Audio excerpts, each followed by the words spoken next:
Hello, and welcome to Medical Revolution in Progress. Today, I'm just doing a bonus episode regarding vaccinations, the increased number of vaccinations over the past 40 years, and just a little story about what I witnessed on my pediatric rotation when I was in PA school. I'll link an article in here to give you some tips and just discuss the ethical issues surrounding forcing a child to be vaccinated. So I hope you'll join me as I tell you the story of the doctor who punched his patient.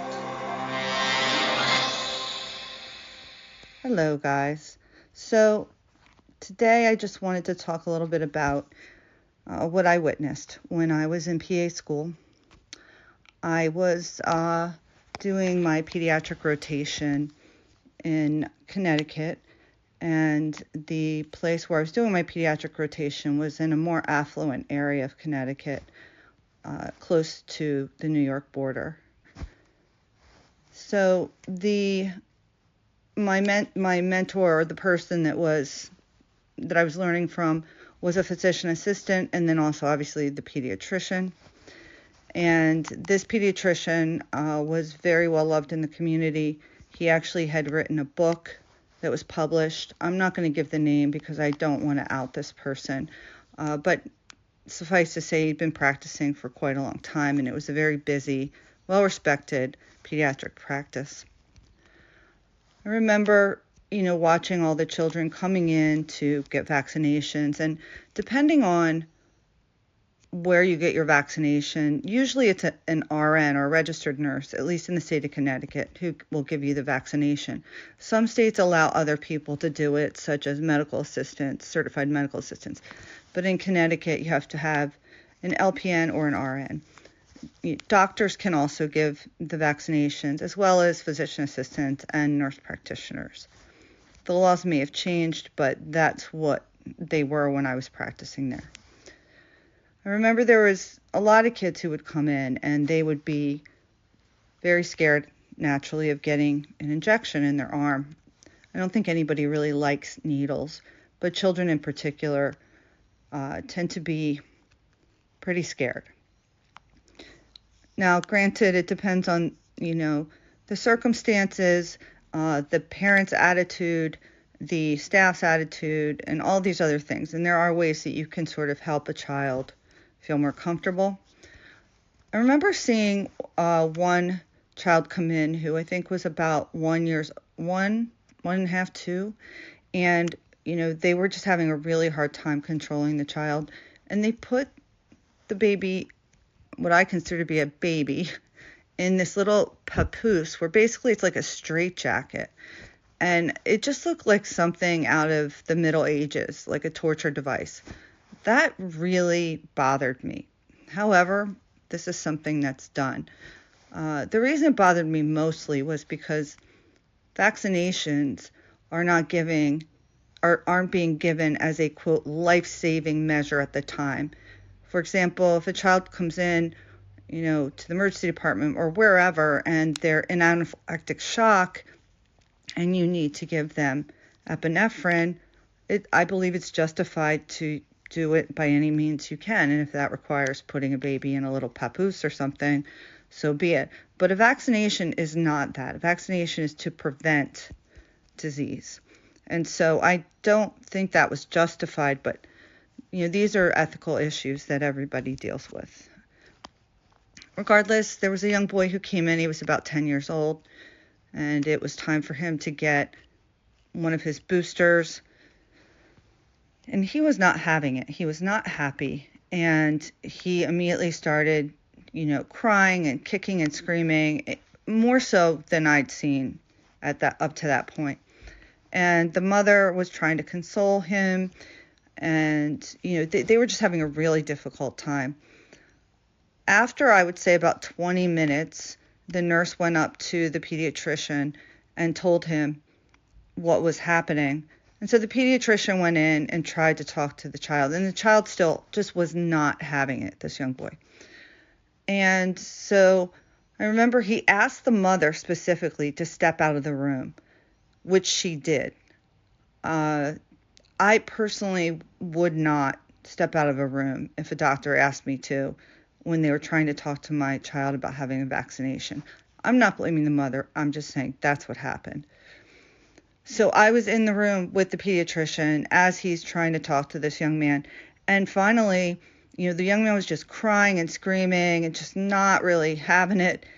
And the doctor picked him up onto the exam table and said, "You'll sit here." And he held him very firmly. The kid was still squirming around and stuff. So finally the doctor basically wrestled him into the corner of the exam table and in the walls there.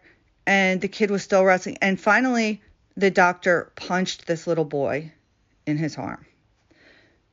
And I was just really devastated by the whole thing. I did nothing. I didn't stand up for the young boy. I didn't say anything to the doctor. I was at a time, where I was just starting out my rotations. I honestly, I was just flabbergasted. And unfortunately, I did not do anything in terms of helping this young man's experience out. If I saw something like that today, I would have reacted much differently. But at the time, I was young. I was just starting out, and it was one of my first rotations. After he punched this little boy, he grabbed the vaccination off the table as he was holding him down, and then he plunged it into the little kid's arm. And clearly the kid was petrified. He did stop crying at that point. And the whole experience was just very, very uncomfortable. So the reason I tell this story, it left a big mark really on my career, on everything after that, after I witnessed that. Even later that day, I felt ashamed that I hadn't said anything. And so it just brings me to my next point, which is this. I have worked in a clinic where we didn't really have much RN or LPN staff for PAs, and that was fine. And so we would have to do some of the things that, an RN or an LPN would typically do. Again, I'm not above doing any of that stuff. We're all a team. But oftentimes kids would be put into my schedule for vaccinations. And, the parents, first of all, if a child is put into my schedule for a vaccination, I give the parent a full informed consent about that vaccination. Many times after I would give informed consent about these vaccinations, in other words, telling the parent the benefits and the risks of this vaccination, they would have more questions, and I would have some of the answers, not all of them, and some of them would not want to have the vaccination for their child afterwards. And then they would go and meet with their pediatrician, who would ultimately, that was also in the clinic in a different spot. And then ultimately I would end up getting, some sort of email or something from the pediatrician asking me why I had dissuaded their patient from having their child vaccinated. And, I would respond saying I didn't dissuade anyone. I'm not against vaccinations. I gave them informed consent. And many of these doctors were very frustrated with me that I gave these people informed consent. Now, none of them said to me, "Don't do that."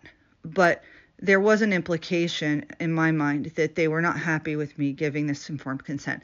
Because I'll be honest, I know just for myself, when I would go to the doctor with my children when they were younger, informed consent, an actual informed consent, was never given.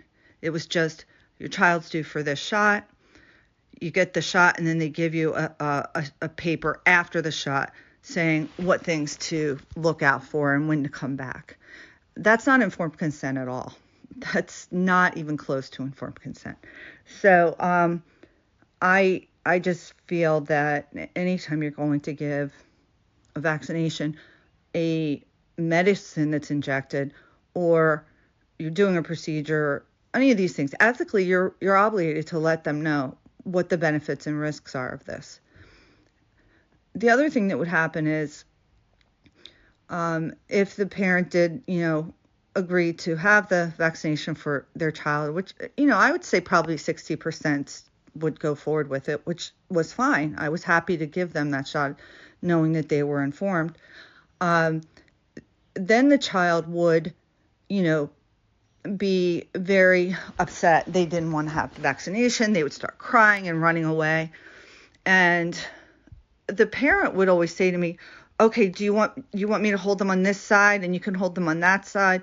Or, different things such as that. And immediately I would tell the parent, I'm not holding your child down. I'm not forcing your child to sit anywhere to have this vaccination. I'm not putting my hands on your child to restrain them so that I can give this vaccination. It's not happening. And so if you want to get control, of your baby or your infant or your toddler, and, I can show you different ways to hold them, I will do it. However, I can't do while they're kicking and screaming and moving around, because anyone could get hurt at that point. I can stick myself, I can stick you, I can stick the child in a place that I'm not supposed to.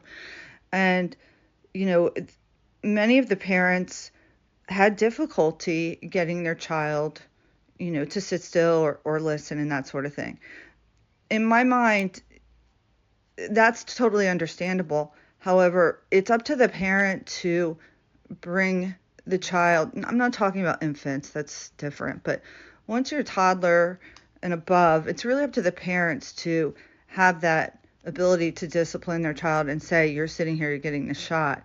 Outside of that, I'm not there to do that, and I'm not laying a hand on a child. That is incredibly traumatizing, if you ask me, and I think it's a big mistake that we in the medical community do to children over and over and over again. And, after a while, the clinic stopped booking vaccinated patients with me because they realized that I wasn't just playing along with the simple thing where everybody comes in and gets a vaccination and, I just force them down, or I have two people come in and hold them down. I've seen this happen, and you may have too if you're a parent. And I was not going to consent to that.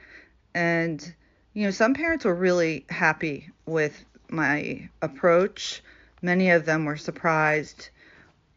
I never had a parent get upset with me when I gave them informed consent or said things to them like, I'm not holding your child down against their will to give them an injection, period. That is not why I entered the field of medicine, and it's just not happening.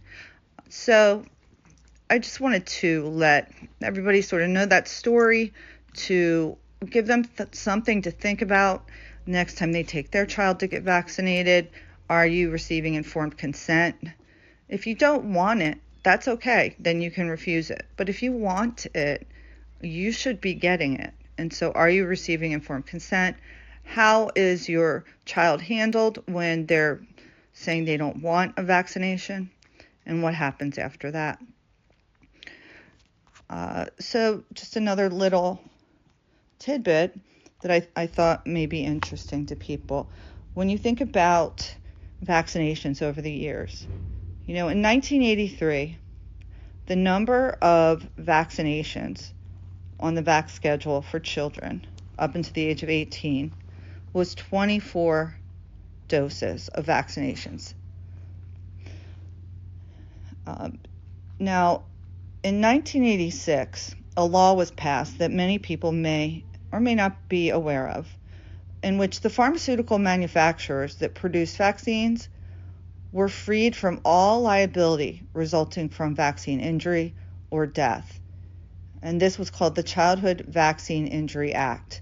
And in that act, it was made into law that pharmaceutical manufacturers that produce vaccines would not be liable for any of the injuries or deaths that resulted from the vaccines. And these are any vaccines. These are any vaccines. Okay?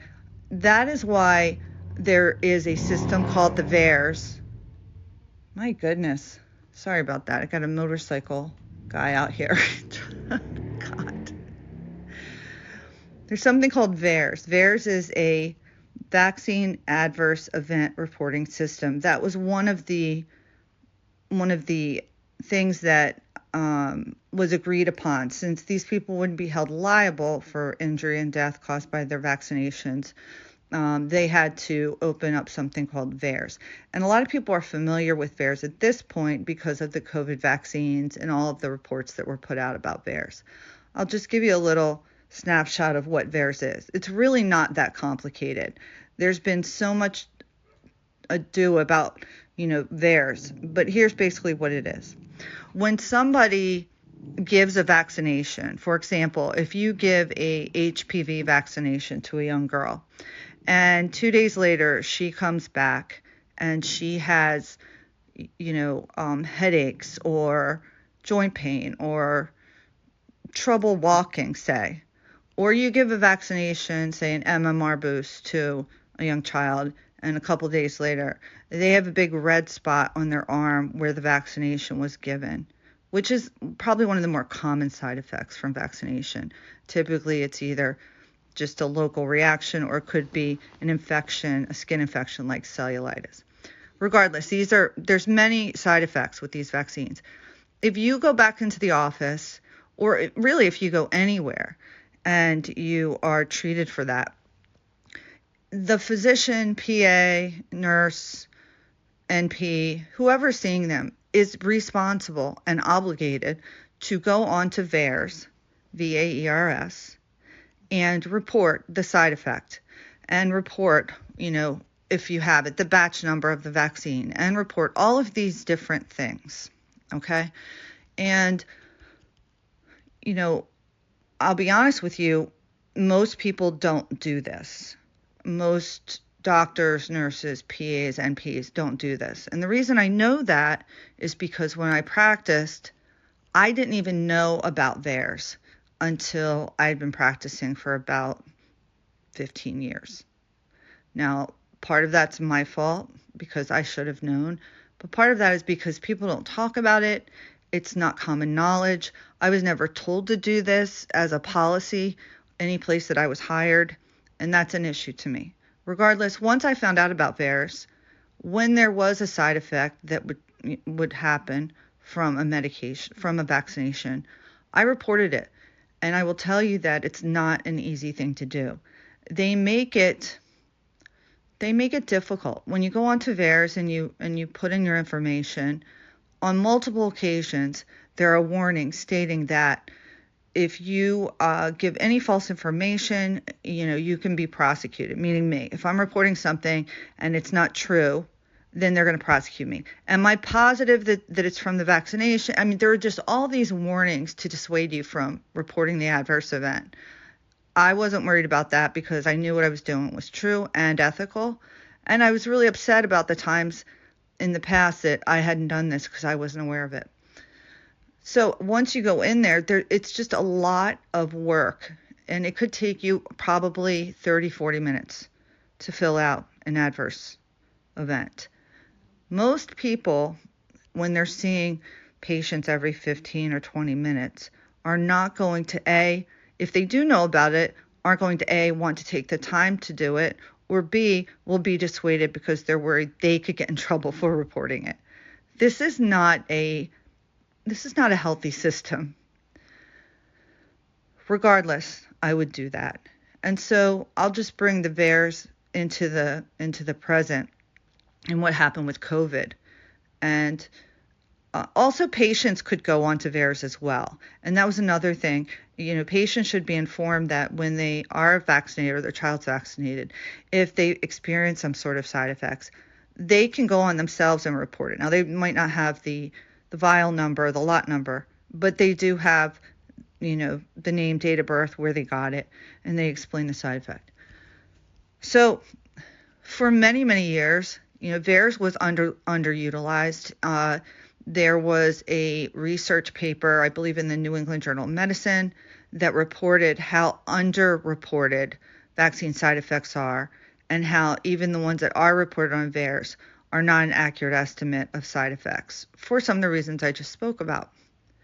When COVID came out, people were having a lot of side effects.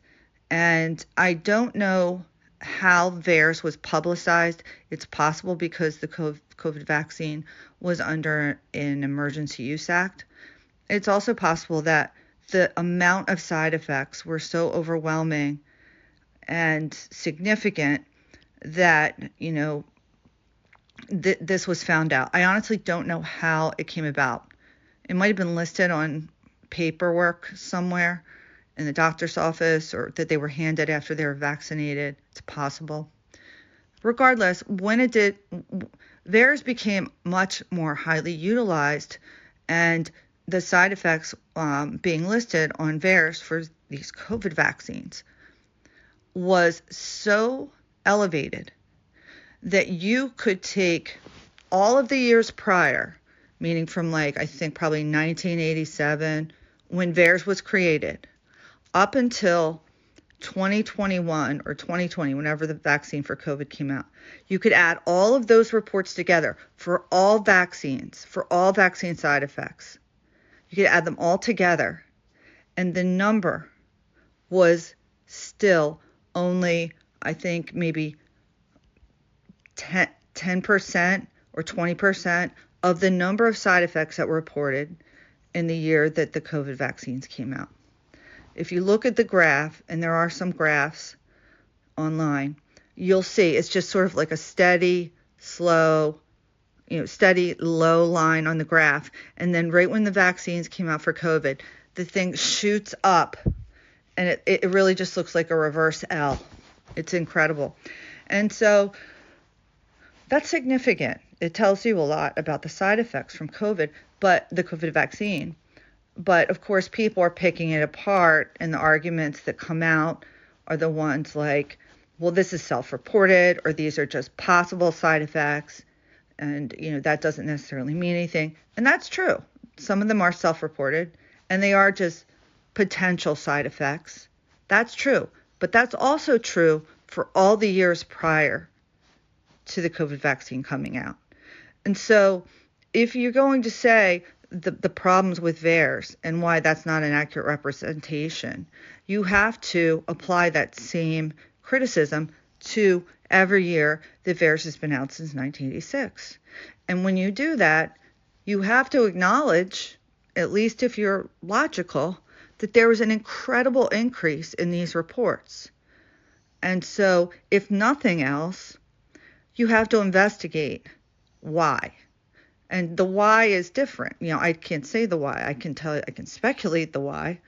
But even people who are skeptical or felt that these vaccines are safe or feel they're safe have to recognize that that number went up significantly the year that COVID vaccines started being given out. And that cannot be ignored, not if you're going to do any kind of analysis that's honest. And so that's the story about VAERS. The other thing that one of the manufacturers did, it might have been Pfizer or Moderna, I'm not sure, or maybe it was for all of them, they created their own little system like VAERS called vSafe. And vSafe was also to report these side effects. But that just created double work for many people. And so that just sort of made the issue that much more difficult. Regardless, you can go onto VAERS and look up what I just talked about and see it for yourself. You can access VAERS. You don't need any sort of medical certification or license to go on there and look at it. I will tell you that they make it difficult. They do make it difficult to find this information. So just something to consider. And then lastly, I will attach a link to this, but I did read a really nice article about how to hold your child when your child or toddler infant, is being vaccinated, and ways to help this. What I really appreciated about this article that I read, and it was written by a psychologist, was her acknowledgement of the trauma that is caused to children when we hold them down and force them or put them in these contraptions to be vaccinated. That is an actual real trauma, and I think it is completely ignored for the most part in clinics and primary care and pediatric, um, you know, medicine areas across this country. Now, I could be wrong. This is my possible skewed view of it, and I'd like to know other people's experiences and what they think.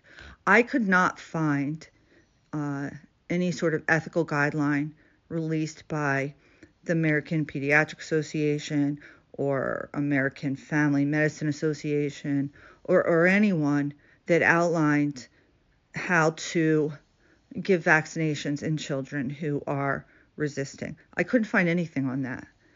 Now, that doesn't mean it's not out there, but I'm pretty good at researching and finding things. So to me, that's concerning. I think, ethically, if you're going to give a vaccination to anyone, but particularly to children, we should not be restraining them while doing it. Anyway, I'd love to hear your thoughts and hope you enjoyed this bonus episode. I'll be talking about mifepristone next in my next podcast later this week and discussing what happened. Why did the judge want to halt it? And then now that it's overturned, why did Justice Alito dissent? And I'm no lawyer, but I can speak to mifepristone and what some of the issues are there. Hope you'll join me. Peace.